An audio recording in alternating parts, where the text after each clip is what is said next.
In this video, we're playing Backgammon versus the Bot with Paul Swain. Thank you for joining me. I hope you enjoy this video. Please like and subscribe, and you'll be notified every time I upload a new video. Please let me know what you think in the comments below and what you'd like to see in future videos so I can work on that. My book, Backgammon Strategies, is available. There's a link in the description to where you can get it. And if you're interested in lessons, please contact me via email. My email address is in the description. So as I mentioned, we're doing a Backgammon versus the Bot, this time with my friend Paul Swain. Thank you for joining me and welcome. Hey, thanks for having me. I'm really glad to show what I can do or show what XG can do as it destroys me. Yeah, well, the most important things are to learn and to have fun. So we'll be certain to do that. How are you doing today? I'm good. And you're right. I'm either going to play very well or I'm going to learn something. And I often am going to learn something. So I'm excited. Yeah, and, I'm good. and Thanks. good. Where are you joining us from today? I'm just outside Portland, Oregon, in a town called Vancouver, Washington. So not the Vancouver up in Canada, but about 4 hours down south from there. We always say Vancouver, not BC, Washington, not DC, just so people Right. know where you are when you actually say it. Yeah. How's the weather I right this time of year? Honestly, right now it's great. I'm excited. It's almost getting up into the 40s and 50s. It's been in the 30s for a couple of weeks. I know for saying that to someone who's in Southern California, that does not sound exciting. I have a lot of friends and students down in Southern California, in the LA area, who are like, "What are you doing? It's 30 degrees. Move somewhere else." But it's beautiful here. I heard that. You used to live in Florida, right? I did, yeah. And I got tired of the heat, so I just Oh. went the complete opposite way. Yeah, no, it's Florida is great and beautiful in its own way, but it was exciting to see mountains and waterfalls and realize those weren't just things in movies. Okay, so we'll go ahead and get started. Here we go. Alrighty. All right, are you able to see the screen? I am. Okay, so this is a beautiful Gammoner board by Rain. I'll put a link in the description to where you can get them. He makes these beautiful boards, and this is like a replica of the physical board that you were mentioning. Is that Yeah, I correct? was gonna say whoever, designed this color scheme and thought it up was a genius. Now this is my actual board. And I And like the I got Gammoner ones. I say that again. I like the Gammoner ones because you can customize them and do a lot. You get a lot of choices. They're well made. It takes a little bit to order them, because they're made just a few at a time. But I think it's worth it, and And, the quality of it when you're moving the checkers around, when you're sliding them across the felt, it's unparalleled. and they're not too heavy, so they're good for travel. Exactly. Yeah, mine is a club size actually, which is a big reason I got it was it's just small enough to be within the carry-on limits on domestic airlines. So if I fly to a tournament, like I'll be going to New York in a few, I'll I'll have the carry-on and not have to check my board, which was always something I worried about. That's always good. New York should be a good tournament. I know they're having the Hall of Fame dinner there, so Hmm. that'll be a lot of fun. Okay, so this will be a 3-point match. You're playing the orange checkers at the bottom, and you can always consult me. And Extreme Gammon will play the blue checkers at the top. So just let me know if you want to roll or if you want to double. Blue opened with a 2-1 slotting, so now it's your roll. I think I'm gonna roll. Right, 5-2. All right, so with a 5-2, I'm going to play the 5 down from the 13. And with the 2, he looks like he's going to be making kind of a priming structure. He's going to probably make that 5-point anchor on his own side of the board. So I'm going to split my back checkers and be ready to make an advanced anchor or the 3-point anchor if I have to. Okay. 3-1 does make it and hits. Okay. Ooh, aggressive. Yeah. All right, so got to come in with the 2. And I have some options with the 6. So I'm looking at a couple of options coming out from 24 to 18, which gives him a lot of shots at me and potentially shots that hit and cover on the 3-point or on his my 22 point. The other option is to play from 13 to 7 after coming in, which does give him direct sixes to hit me, but fewer hit and cover numbers, it looks like.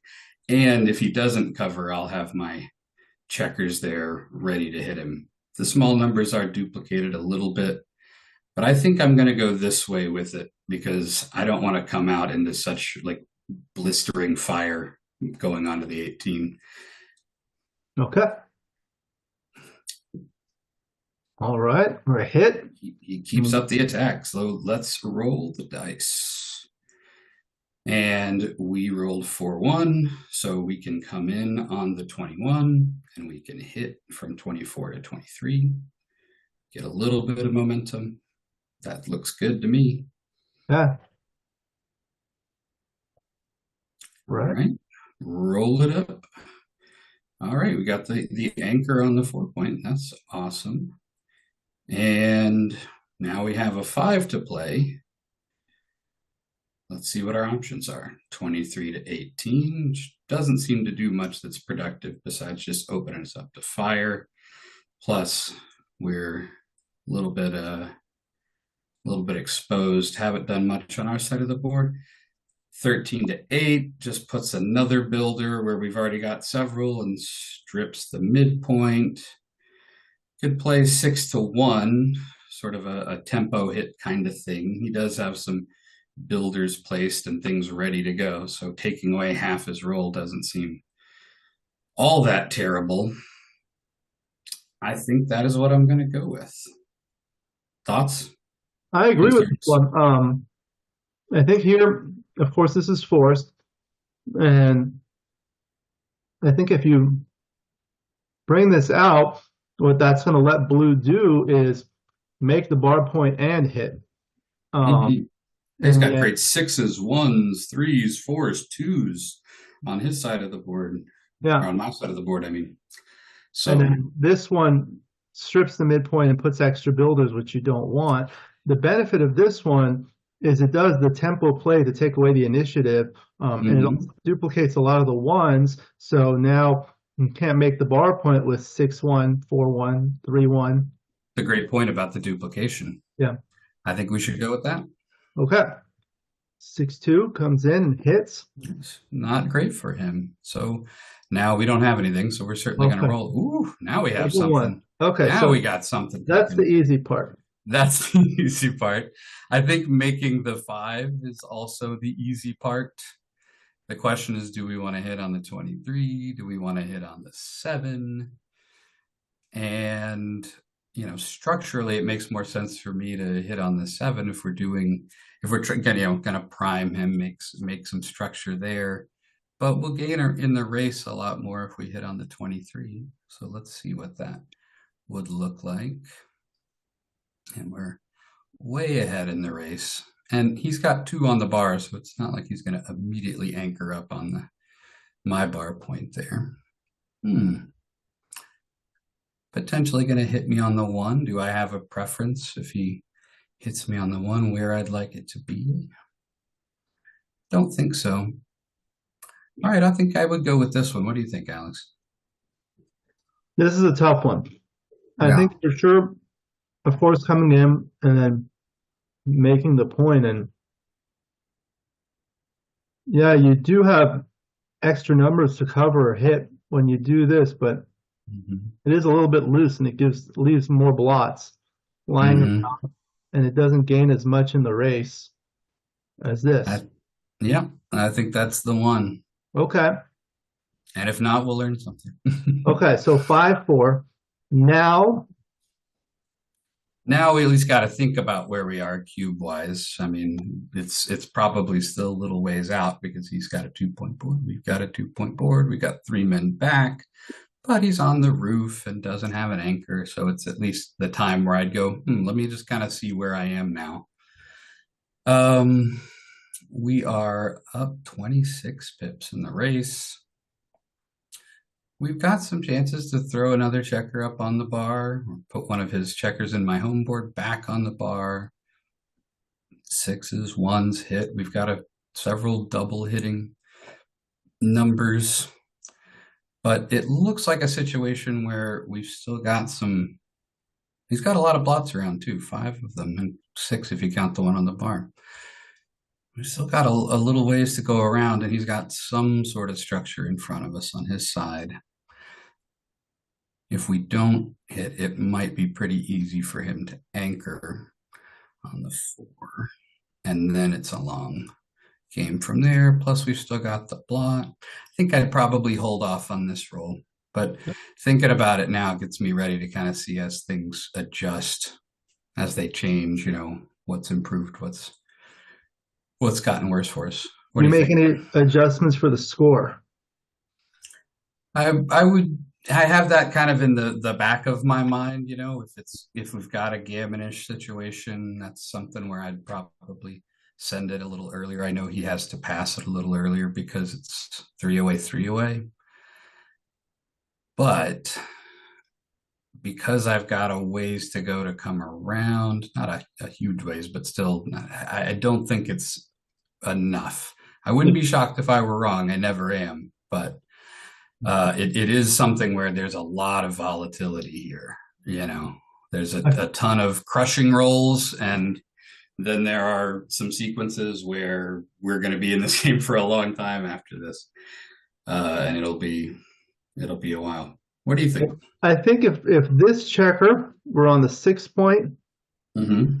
then it would be a clear double, and it might even be a pass. But I think as it is, Totally probably close. inflexible. Yeah, it's probably close because there are a lot of numbers. Like if we make the bar point or hit or something like that, sending more checkers back at this score, that would be really strong getting to one-way Crawford. Okay, so we'll roll and see what happens. We'll look at the analysis afterwards. Absolutely. Okay, another double one. I was going to say, here's one of our very good rolls. So we can get a lot onto the bar here. We could hit 8 to 7, switch from 5 to 4, and put that up on the bar as well. And then with 3 on the bar, it's sort of like, okay, what would we want to do with the last one, assuming that's the play we're going with for the first 3.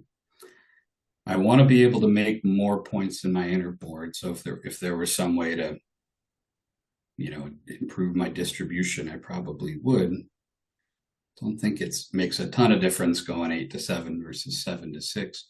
But I could also move 23 to 22 and get some more freedom with my back checker,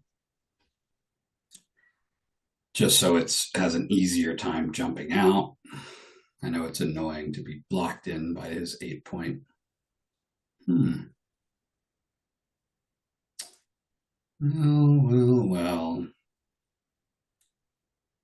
I think having another checker within range of my ace point probably useful. So going 8 to 7 seems pretty strong. If for some reason he anchors on the 2 or something, we'll have a nice prime structure in front of him. Not so worried about that back checker that I need to think about it too much right now. I think that's what I'd go with. Yeah. How about you? Yeah, I agree. Let's do it. Okay. 2-1. There's his anchor on the 2. And now we got to think about the cube again. Potentially, anyway. We've got a checker on the bar. He's got a good chance to anchor up. We only have 8 in the zone now. And we've got 4 back to his 4 back. With a little bit of priming structure on either side. He's got more blots for us to hit outside, but it still feels like now I don't think we're quite there yet. It seems like a ways to go with his anchor. Yeah, even if you come in with the 6 hitting, 6-4, 6-3, 6-2, 6-1, or even double 3 will hit. Blue can still have a take, yeah. Yeah. Okay. Let's just roll it. Alrighty. So that's 3-2. Want to get some mobility from out back. What's the best way to do that? Want to keep the anchor. So coming in on the 22 makes sense to me. Then probably playing 23 to 21 to have something that'll jump out without breaking the anchor. 13-11's the other two, but that doesn't seem very productive. I'm not going to want to break my 7 or 8 to make my 5 here. So I think I'll go with the original one. Yep. I don't see a great 3 if we do anything else. Right. Okay. Let's do it. Okay. Okay. A little improvement for him, but I think we're still rolling. I'm glad I have you here in case this turns into a back game. I'll be hitting that consultation button quite a bit. Yep. All right, so let's think about our 4-1. 4 could come out 22 to 18, but then what do we do with the 1? It's tricky. We don't like any of our other ones. So probably 4 is going to have to come down from the 13. And then we have the question of what to do with the 1. We can hide that blot, lift it on our 9 point, or put another checker up on our 21 point, but he's not threatening to do anything with that, and I want the numbers to come out. I think I'll probably just lift it from 9 to 8. Yeah, okay. All right. 4-3 is a good roll for blue. Yeah, no, he's doing great. Okay. Another 4-1. Another 4-1 for us here. Now we have at least got a better 1 to play if we wanted to, from 8 to 7. Another option is to hit on the 3, but I'm not sure what that gains us here. We don't have much in the zone. He's already got an anchor. So in an effort to get some mobility, I think I'm playing 22 to 18 and then 8 to 7. Let me look at it for just a second. Mm-hmm. He does pin us in there with a few rolls, but that seems a little more productive than the alternative. Anything I'm missing? No, I agree with that. All right, great. Let's do it. That was a good roll for blue. Great roll for blue.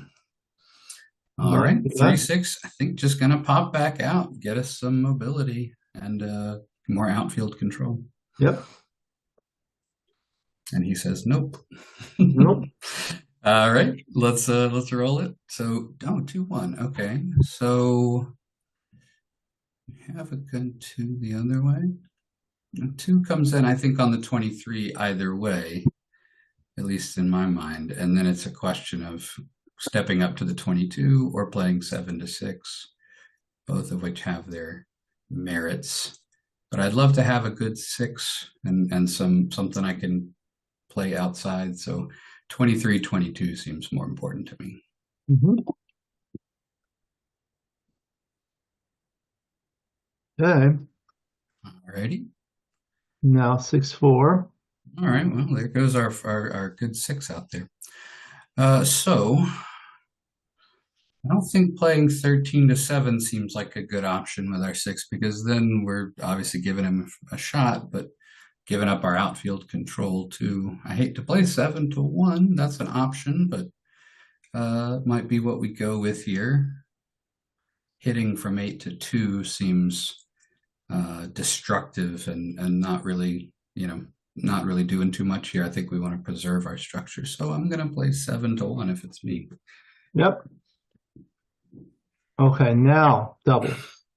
So the race is 15 pips behind. 15 pips behind. We do have an anchor and only 1 blot, and it's not one he can easily hit. He's got a nice looking priming structure in front of us, but it's a gapped prime, not a full one. And with our anchor on the 4 point, I know our gammon risk is a lot lower than it would be otherwise. I'd be inclined to take this one here because I think there's a decent amount of game left. In this kind of situation, I'm often putting myself in my opponent's position and thinking, okay, what's his mindset? Where would I have my cube? Where does my cube come when I'm in this spot? And this seems like a good place to do it, but not one where he feels like, oh no, he's missed his market. So I think I would take it. What do you think? Uh, I think when I'm looking at these, I think about kind of everything. Of course, we discussed the race. That's not good for us.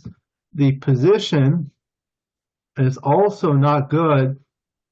There's a broken five prime, but the six is blocked. So that means we're going to have to play sixes elsewhere unless we roll a quick five. In that case, something's got to give, whether it's the midpoint or something here. Having this here is like really bad. Blue is going to have some time to maintain this with doing this. And this also flat structure without any spares over here is going to limit our flexibility. And although we don't lose as many gammons, the gammon loses the match. And also at three-away, I feel like we would need Pass a to little sooner. pass a little sooner. Um, so we'll see what it says in the analysis, but we can take and Well, let's think about it. He's got the 14. He still has to clear. Is he likely to send more back? Possibly. It's definitely one where you can tell the winds are there. The gammons, like you said, are really dangerous. And because of the score, maybe we should adjust. Something that I'm trying to ingrain in my head a little more often is if I'm not sure about the take or pass, I probably ought to pass because I will be wrong sometimes, but when I'm wrong the other way, it's often huge. You've talked me just about into the pass here. I don't really want to keep playing this position, barring some really miracle rolls. I always tell people sometimes I'm wrong. What? That's never no. Come on. A lot of the times I'm wrong. You're a published backgammon author. You're not allowed to be wrong anymore. You have to be right 100% of the time. When you're married, you're wrong 100% of the time. That's true. I've been married for 10 years now and with my wife for almost 20. So I've been wrong so long it seems like right. I think I'll probably take your advice here and pass, if only because we'll get to play a little more too. All right. So we'll pass. Let's do it. Continue. All right. So now it's 3-away, 2-away. All right. So 6-4 run. Now 5-3. All right. 5-3 for us makes the 3-point. Okay. 3-2 like that. Great. Now 4-3. 4-3 for us. I think we want to do a little bit of both things. I'd be inclined to play 13-9 and then think about the 3, probably 24-21, just to get something going over there. Playing 2 down doesn't seem terrible, but I don't think I really want to start priming in his single checker after he's escaped one. I think I'll do this right here. Yeah. 3-1. All right, 5-2. Looks like it makes our 4-point pretty nicely. Okay. Excellent. Okay. He gets a nice escaping roll. Hey, we get to make our anchor though, so that's good. And come down with the 2. I agree. Yep. Nice and smooth. 6-2. I think we slot our 5-point. That looks great.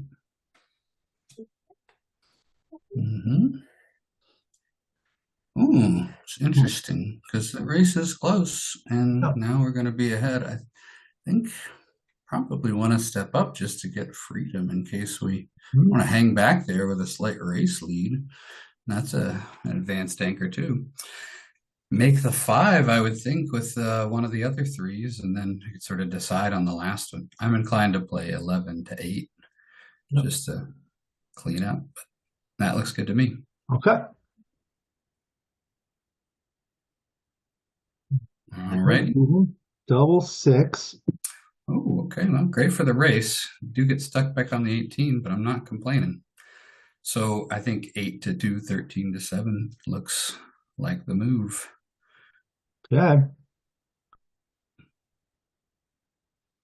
All right. Alrighty, what are we up? 17 pips. Still got a little ways to come around.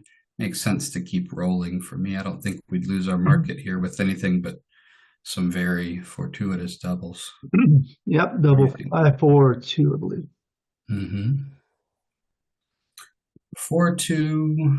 I ideally would love to keep some spares outside so I don't have to get pulled off of the 18 prematurely. You know, the pure natural play just seems 7 to 1, but I wonder whether it would be better to play inside a little bit just to give ourselves some sixes to play if we need them. If we're doing that though, what is that play? 6 to 2 and then 3 to 1. I don't think this makes sense because I'd love to have some semblance of a board. Could be wrong here. If it is, it might. I don't think it'll be by much, just in my experience, extensive experience being wrong. I think I'll play 7 to 1. I'm kind of a sucker for the pure plays. Yeah. Hey, here's a shot. Woohoo! Yes, we have a shot. And if we hit it, we've probably lost our market by a lot. We are down in the score, but I think it's the kind of thing where I'd want to hit it first because we're not favorites to hit it, and then go from there. What do you think?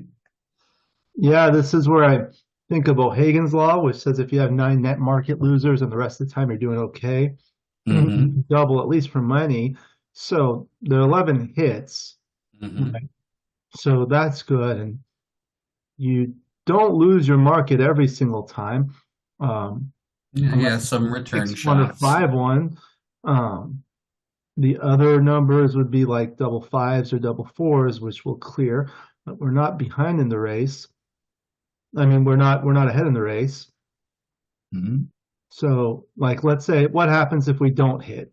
We're going to play on our side, and what's going to happen to blue? It'll probably be like a maybe blue will make his board a little better. We'll have our little standoff. Yeah.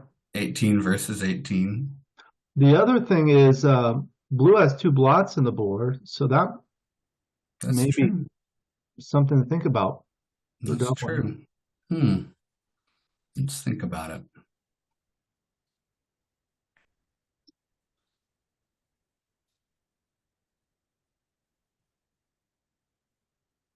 If we hit him and close him out, our gammon chances be about 20%. And I'd love to capitalize on those if we do hit, but when we don't, it seems fairly even. That's a tough one. Yeah. It's a tough one. I think I'm kind of torn. I think I will decide to roll. Okay. We'll roll. And potentially miss my market by a mile. But let's roll. 6-1. Okay, so. Oh, yep, perfect. Now it's a play on. Yeah, definitely a play on. Just go try to get those 20% gammons I mentioned. All right, so 5-3. Let's play 18 to 13, and then 13 to 10, I think. Yeah, that looks good.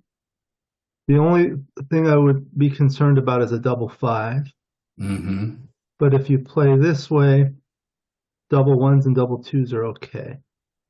Yeah, you can still play with that 6 in there, and double 2s are fine because you'll come down either way.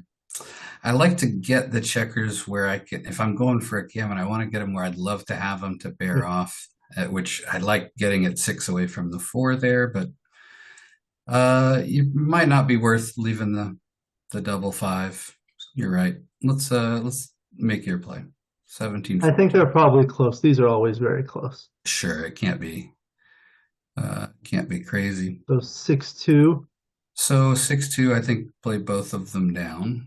I know that leaves some numbers that aren't great for us, like double six. Alternatively, we could just play 6-2 in from the 13, which gives us better distribution for taking our spares off, but it doesn't fix the double six problem, I don't think. No.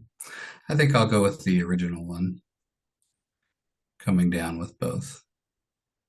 I think I would have liked the other one because there's a double six problem either way, and you said you want to put your spares where they belong on the 6, 5, and 4, and this one does this automatically. But That's true. maybe some choices here.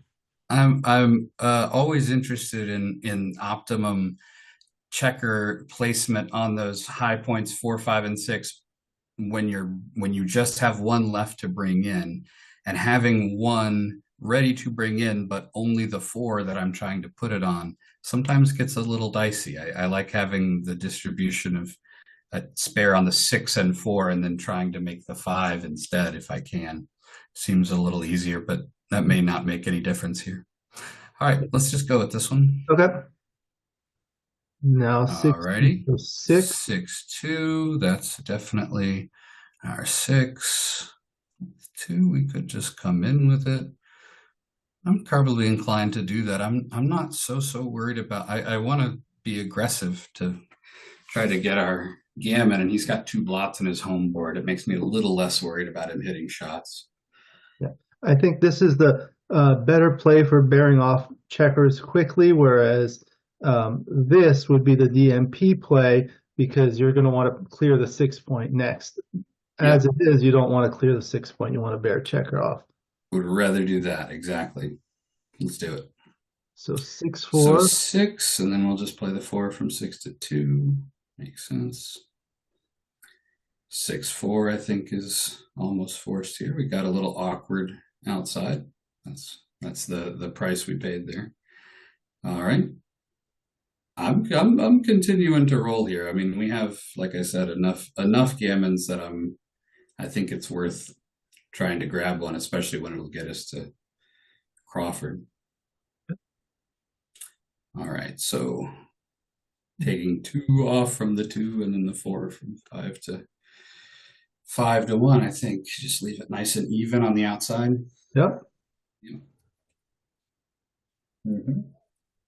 6-2, clearing the 5 point. He comes in. Right. We roll giant numbers. He rolls tiny numbers like that. Oh, wonderful. Wow, that's even okay for us. And then 2 to 1, I think, here. That way we take 1 off either way.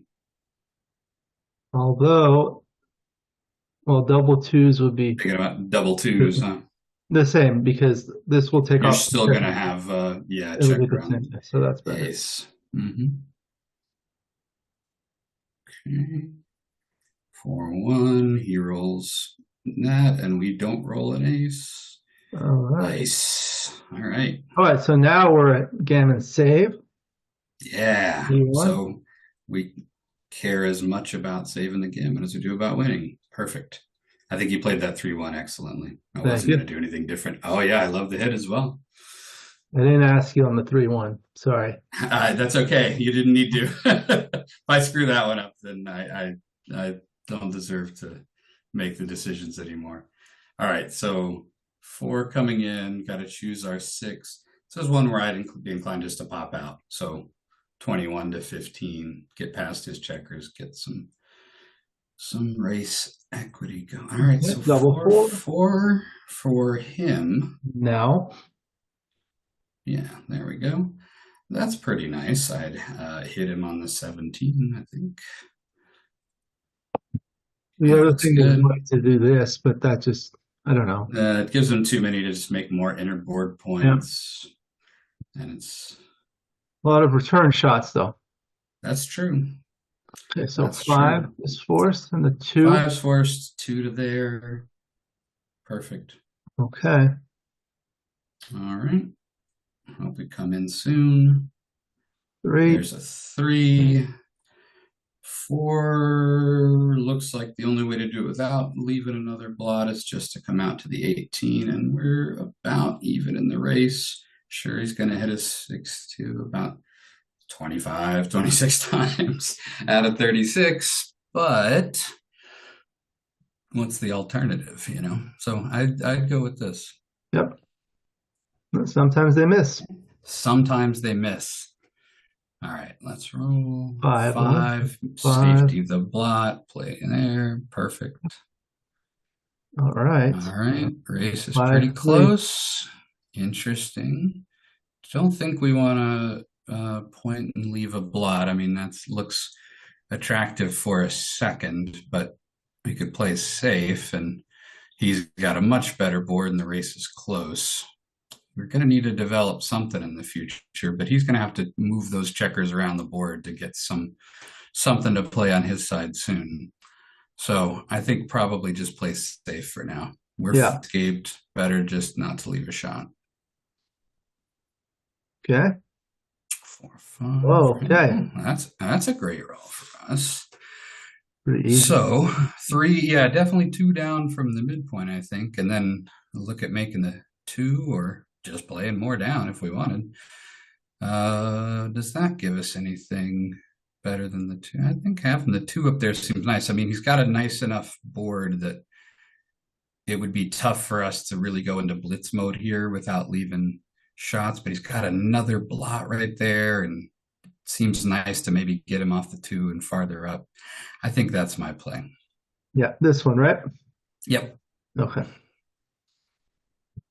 Okay. He said, you want to get me off the 2? I'll go farther back. I'll go to the ace.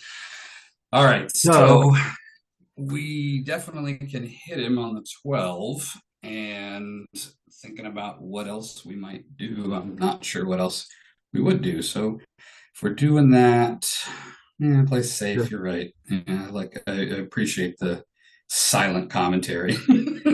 Or we could just yes. He does have a really awesome board, so a really strong board. We don't want to leave shots if we don't have to. Can we look briefly at hitting on the 12 and then playing 12 to 9 and then playing 13 to 10? Let's see, that leaves him some returns from there. That leaves him only 5s in a place he doesn't want to, but it's another blot we got to clean up. Ooh, I think we gotta play safe here. I think your instincts are right here. Playing from 13 to 10, 6 to 5. It's like not pretty looking, but it's safe. Yeah. I'm going with this. Okay. Especially given the score. For sure. That's something we should have been talking about more in some of these. Yeah, that one's pretty straightforward. Now maybe we get to make an inner point. Oh, we could with 8 to 3 and 5 to 3. The alternative, if you don't mind backing up for a second, is we could clear our midpoint now if we wanted. Move a blot. 5-2. Sorry, I thought it was 5-3 for a second. Let's not do that. Let's play to the 3. Yeah. Looks great. Okay. All right. 4 to 3. We want to keep the midpoint here. The race is pretty close. So one option with the 4 is 10 to 6. Then what do we do with the 3? We just move that same checker farther away. That seems wasteful. Another option is just to clear the 8 point now. Slot the point we want. We got 6s and 1s to make it. If we get an awkward number, we can play it with the spare off the 10. That's my play. Yep. Now we roll those famous double aces. I was just about to call it. 1, 2. I think we know how to do the first 2 for sure. 1, 2, and let's see. How best do we want to get in with the rest of them? I don't want to leave him 1, 6, 1, 2 seems about the same. I think probably 13 to 12. That gives us what you were just playing there, gives us more flexibility coming in. This is another point we got to clear. We leave a blot either way, but it makes our 3s play a little better than they would otherwise. This duplicates the 6-1 pretty well. Ooh, excellent point. Let's go with that. Okay. I don't have a strong opinion on that one either way. 5-2, I think we just make the point. No, you want to make the point or you want to come in? Let's look at making the point for a second. It gives you another way to clear the 10, but maybe we don't need to. Let's look at the coming in option for a second.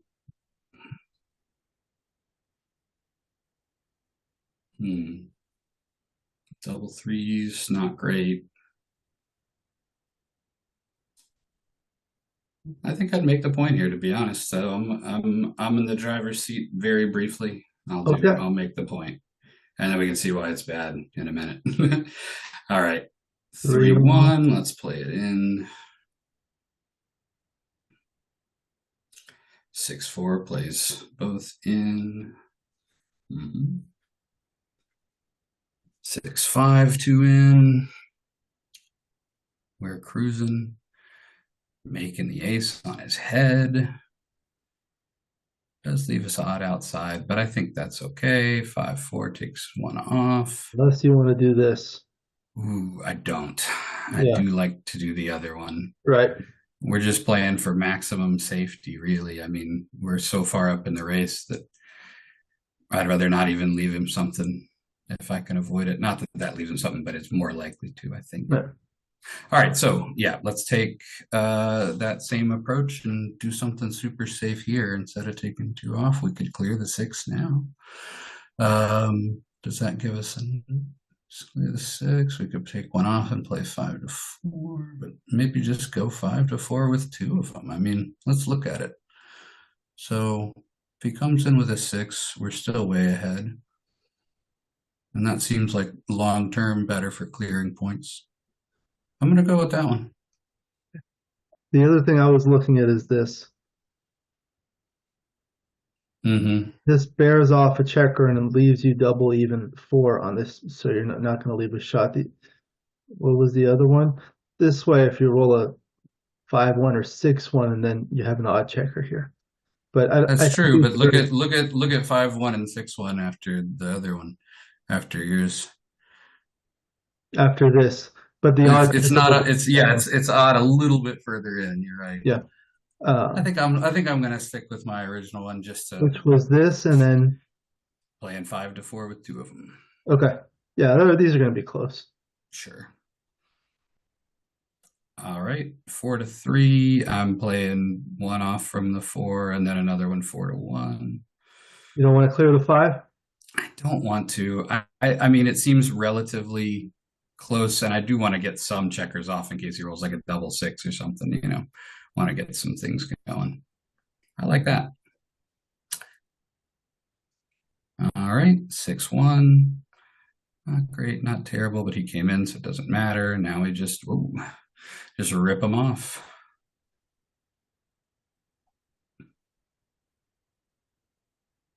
I like our chances here, Alex. Pretty good. Yeah. We did it. All right. We did it. So, like hot garbage. Yeah, give me just a moment. Absolutely. Let me save this and we'll look at it.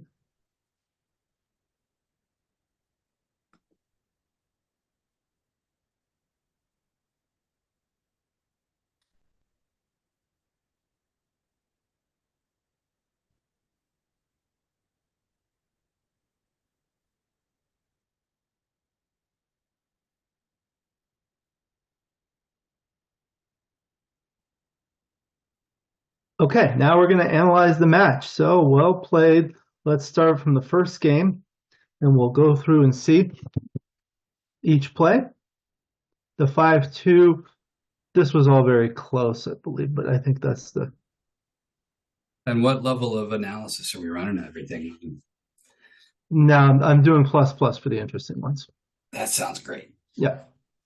So that was that, and then he came in, and then with the 6-2, the 13-7, and 28-14 were close.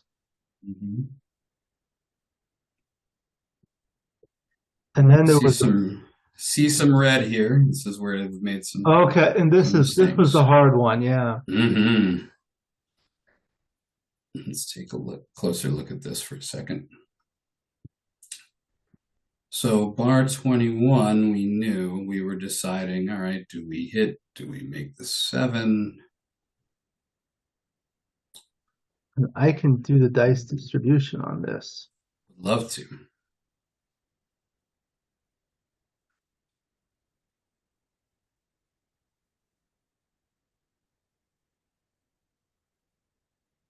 I imagine part of the idea might be, well, he's got a better board and we don't want to get into a hitting contest with a blot sitting out there for him to hit.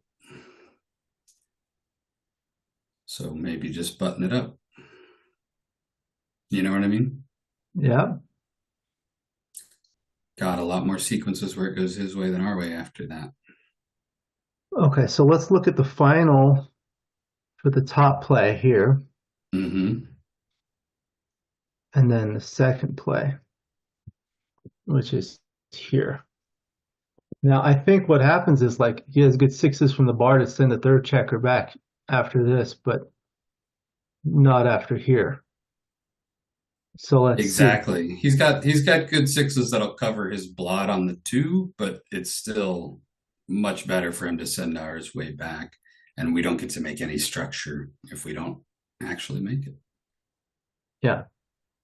The only thing that's better is double 6, but otherwise the sixes are mostly better the other way. Let's see what happens. The 5-5-2 is the big swing roll here. Mm-hmm. So if you look at after this play, 5-2 is going to be played. What is it? What did it say? 11-4 here, hitting here. Mm-hmm. Whereas after this, the 5-2 will hit here, which you don't want. That's a big swing.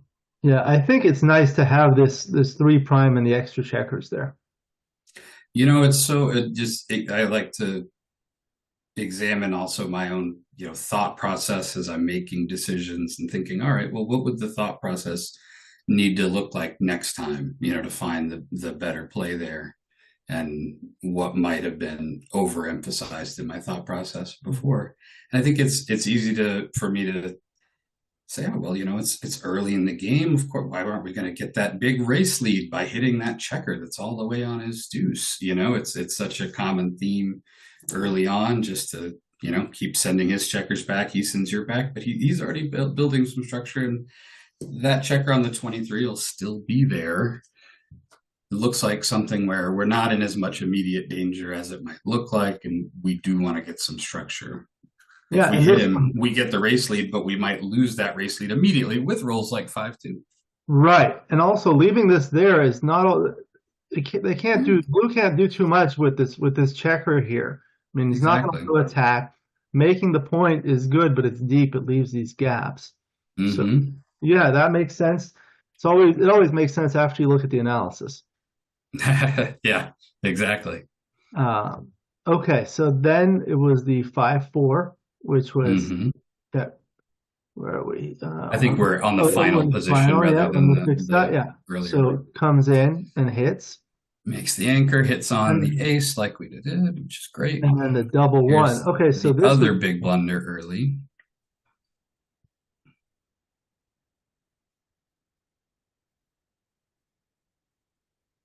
So what we did is this. Yeah, and this is what we were deciding on. It was whether to hit the 23 or hit on the 7. And I went with hitting on the 23. And it was the other one. That's an interesting one too. It's a bigger difference than I would have thought there. Yep, and you win. Obviously, I was way too focused on his blot on the 23, as we're learning from the last 2 blunders that I've made. It's easy to get distracted. I think what happens is, like, when there are these other blots, I think what we do is go here, go to this other board, make a variation here. Yeah. So like, let's say we have this. Now what happens? About the same. But what can we change to make it better to hit that one? I don't know if there's anything that we can. No, I think maybe just being so far back in the race. I'd be interested in taking our blot off of the ace and seeing if that changes anything, although I'm not sure where we'd put it. Yeah, maybe just there or on the mid. Notice we've taken away our option to hit on. You need to put our checker on the 21 back on the 24, I think, or else we don't have the same decision, right? Oh no, we're coming in from the bar. You're right. You're right. No, you had it right. So yeah, still very right to hit on the 7. Well, that's. I guess that extra checker here, the builder. Oh, yeah, making that structure just worth it. Plus, yeah, you get the builder, you get the cover on the ace. All right, we've learned some lessons. And then, I told you we were going to learn something. Yeah. You told me too. This one, where was the one where we were considering doubling? I think. Ooh, I don't think we're there yet. We're not there yet. Okay. So this double one was clear. Okay. And then the 3-2, yeah, these two were close. They were pretty close. I think those were ones where we were rightly kind of between the two. Yeah, those were pretty close. Mm-hmm. And then it's interesting that they did like the 13-11, though. You know, I thought, oh, that doesn't really do much. Yeah. Bringing it down to the 11 and stripping our midpoint, but it must do enough. All right. Oh, this is, I feel like this may have been the place where we were considering doubling. Yeah. Oh, yes, you're right. You're right. This was a no double. Got bigger there on plus. This is, yeah. So let's. That was the maybe not considering it, but the, hey, we got to start thinking about where we are in relation to it. Yeah. Part. So remember how I said if this one were here? Oh, yeah. Interesting. You're right, though. That turns into a double by quite a bit. Yeah. Yeah. Makes a lot of difference. What if we do that? That gives different numbers. Mm-hmm. It's still not a little closer, but not quite there. I think having that additional that'll be a double for sure. Get the additional hitter, you know, on the 9. The one here. Having the additional hitter or an additional cover seems like enough to put it. But if you have this and maybe not that, now it might not be. Now it's a big no double. Big no double. Having these two blots is big. Yeah. I imagine let's look at the gammon numbers when they don't have the blots versus when they do. Our gammons are 26% there.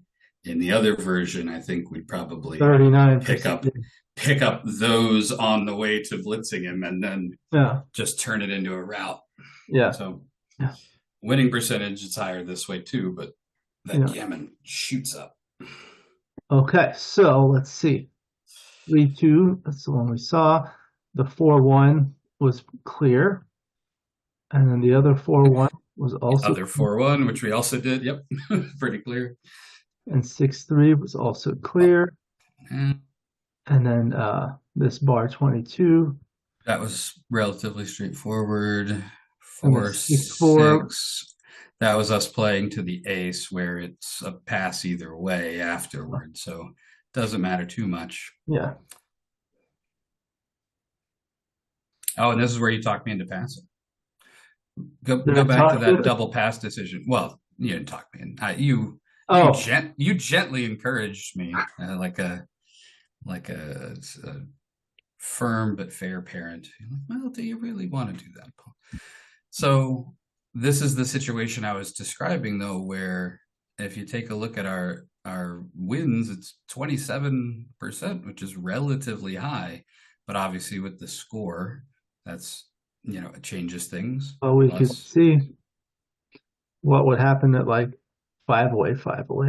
Mm-hmm. Or just at money. Wow, look at 5 away. It's a take. Big take. Those are the ones where I run into trouble more often. In fact, I've got a whole folder of them that I've been going through over the past couple of days where not slight, but medium-sized match score adjustments or a little too many gammons turn something that looks like a clear money take into something where a big adjustment is needed, and I need to get used to making those adjustments a little more often.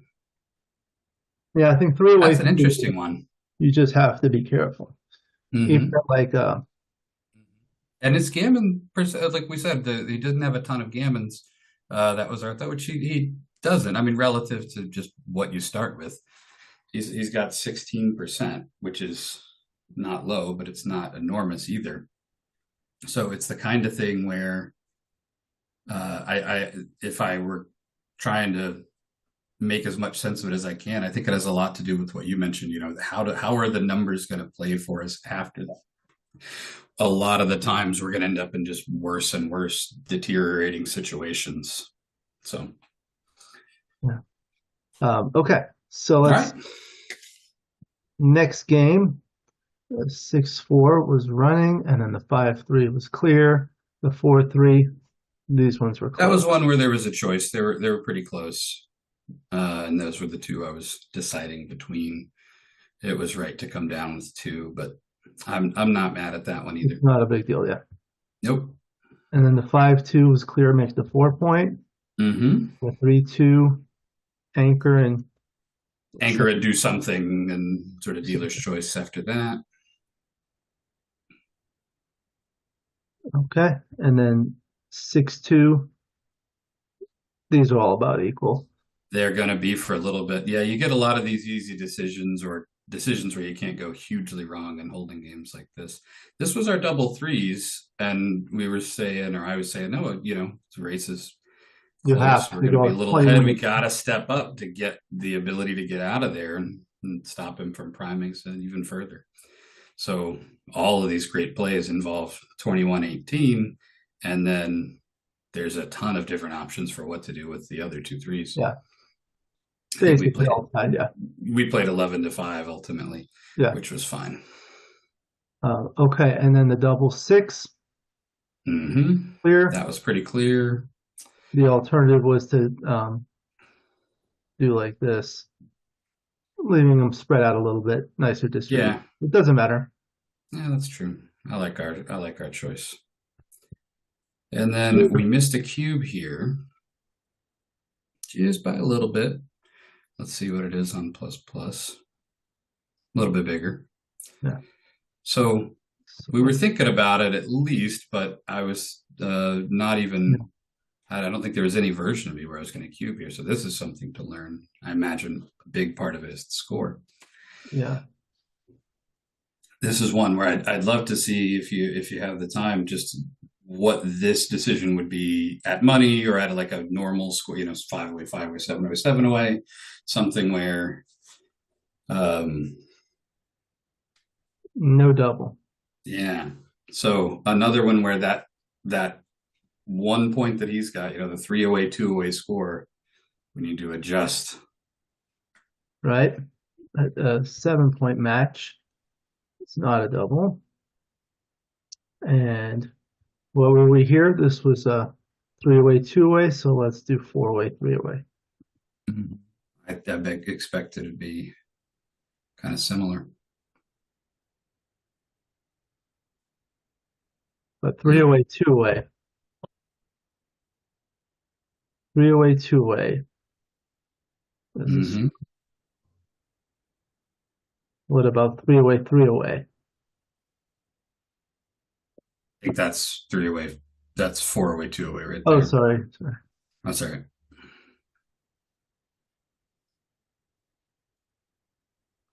Also no double. It's only so do we find the one score where it's a double, huh? Yeah, the 3 away, 2 away. Okay. And then you roll the double 6. And this is the one we were talking about. Yeah. Yeah. This one we're going to miss the market by a lot. Yeah, we do. This is another one where you know, so at 59%. Yeah, if you see these numbers, like this is 1, if it's above this, you lose your market, and with these you lose your market by a lot. Yeah, like any of the aces. So yeah, You do have some bad numbers there, but this is another one where I'd love to see this one on money or the even scores. I think it's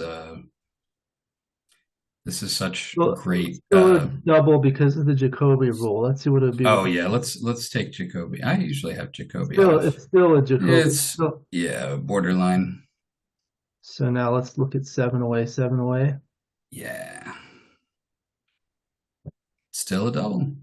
Not as huge, but still just as doubly. 5 away, 5 away is the same. Closer on these. Yeah, it's border. This is my my lesson here is to adjust a little bit more. I think my sense is tuned to the normal score, and I needed to adjust a little bit more for the 3 away, 2 away score. Yeah. So didn't double. Now it was basically all too good.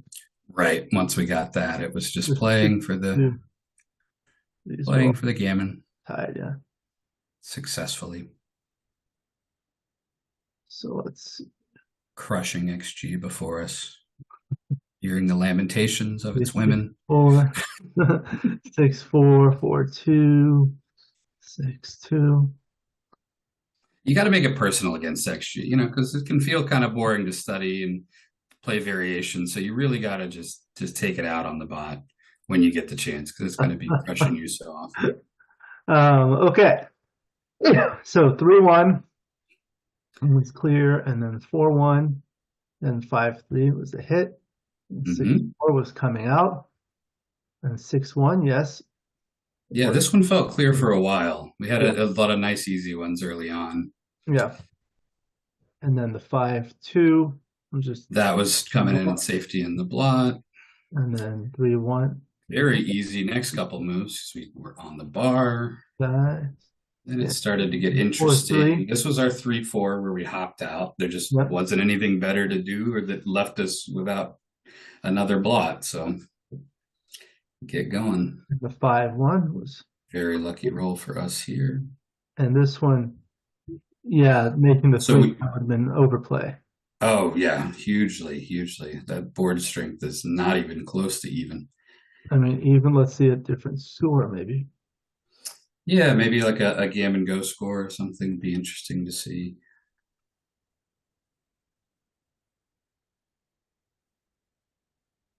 Ah. You got it. It's the gammons. Yeah, I mean, at that point, you got to go for it.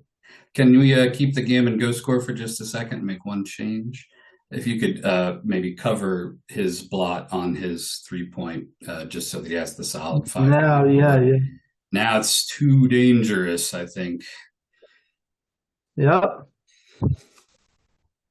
So that little blot gives us enough hope to say, all right, if we get into hitting exchange, we're not totally dead. Worth it to go for the gammons if we need them, but we definitely do not need them here is the opposite. So we made the right play. I feel like making these variants and taking a look at them, whether it's adjusting the position or the score, helps a lot. That's one of the most effective ways to study, I think, because you get a lot of you can do all the numerical analysis here in XG, and you can also kind of develop your sense of it, your instinct a little better.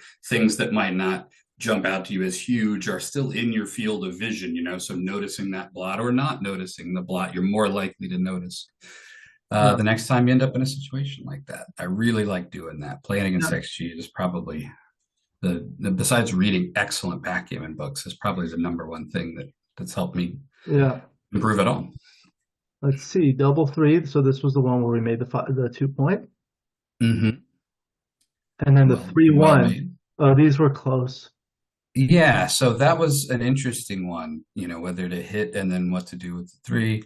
We ended up going with not XG's play, but an even better play than XG. At least the lower XG would have made.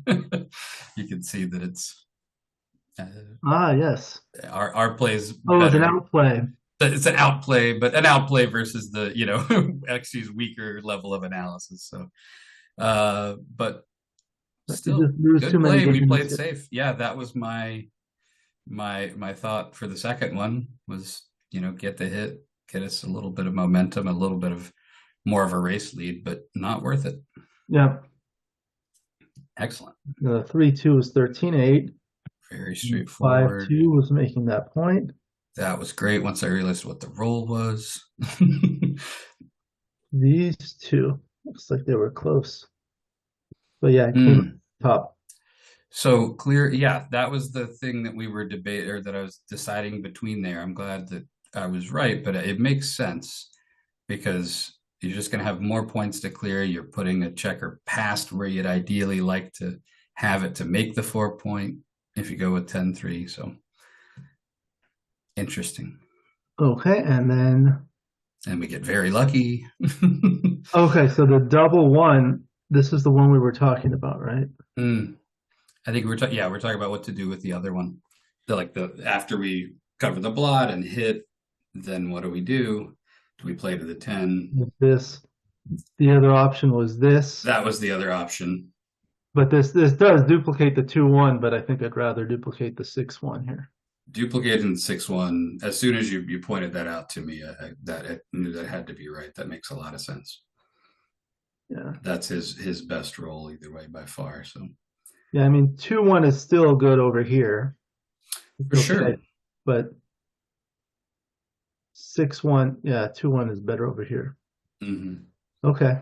And I think we'll just have ultimately an easier time clearing those and getting them in when we have the blot up there on the 13, because everything else is stacked up on the 10. We don't have 2 points to clear, we just have 1. Until I make another point here in a minute, which I think is coming up. But yeah, we'll see. This was the 5-2. The 2 plays were close. And then...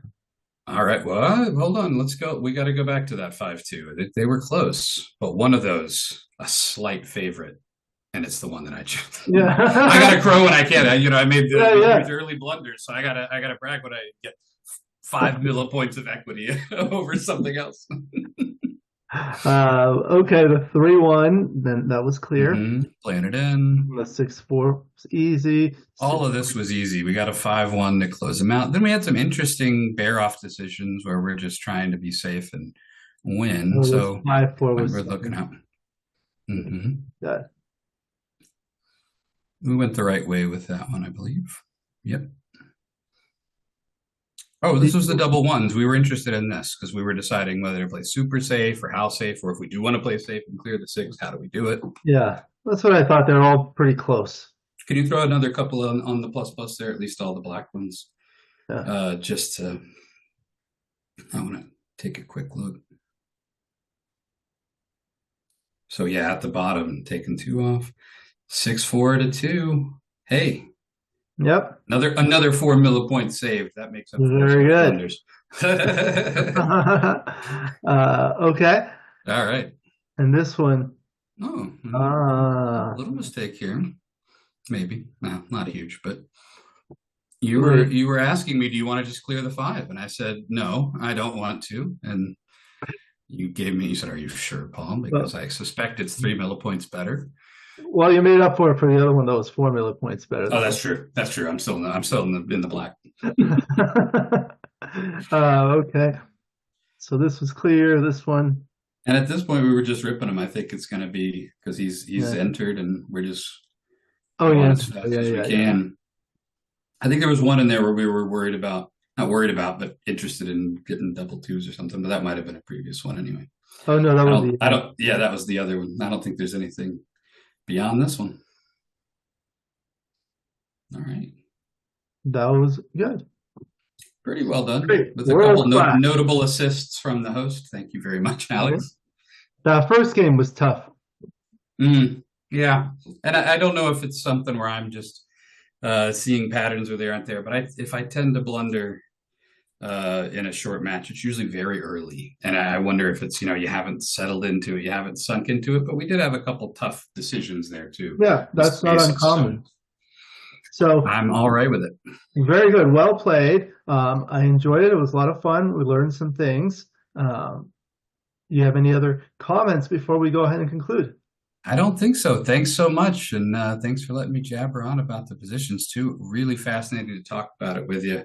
looking forward to doing it again sometime soon when we see each other at a tournament.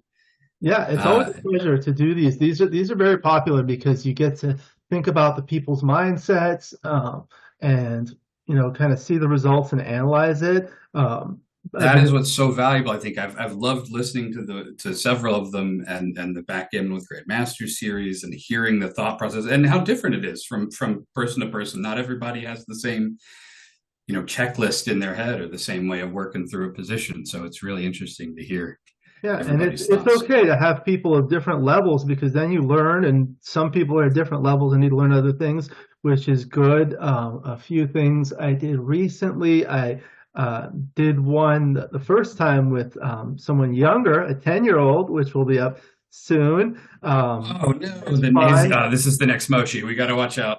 So yeah, he's learning, and then trying to. I've never had a woman on, but hopefully I will. I will be doing a video with the women of backgammon, so we might do something like that. I did a Absolutely. doubles one time with two people consulting with me as well. I saw that. It was This was Nick Blazier and Simon Barjett, I think. yeah, that was fun. So Both those guys are great. yeah, they're outstanding, and I'm looking for more people. I'm happy that you volunteered. If you want to do like pick a doubles partner, and we could do one again, we'd appreciate it. I enjoyed it. I enjoy these videos because you learn a lot. It's surprising how much you learn. Like I learned from just doing these videos. Wonderful. And a great opportunity for me to learn a lot too, both from Yeah. you and from XG. Yeah. Okay, wonderful. So thank you again. We'll go ahead and conclude. Look forward to seeing you in future videos and in person again. I know you're on the West Coast, so sometimes you come to the big LA tournaments. In the recent one, I was helping with the commentary, so that was a lot of fun. I meet a lot of people in these videos from all over the world. I look forward to hopefully meeting them in person as well. I've met once last time at the We LA. met in LA earlier this year. Yeah, That's right. Yeah. hope to see Got you. to chat a little bit there. I will Yeah, absolutely be back down to LA sometime soon and head to a few other tournaments this year. So I'm all sure right. we'll cross paths. Well, that sounds good. I appreciate it again, and we'll go ahead and conclude. Thank you to the viewers for watching. I appreciate that. I hope you enjoyed this video. Please like and subscribe, and you'll be notified every time I upload a new video. Please let me know what you think in the comments below and what you'd like to see in future videos so I can work on that. Again, my book, Backgammon Strategies, is available. There's a link in the description to where you can get it. And if you're interested in lessons, please contact me via email. My email address is in the description. I look forward to seeing you in future videos. And until then, keep rolling your dice.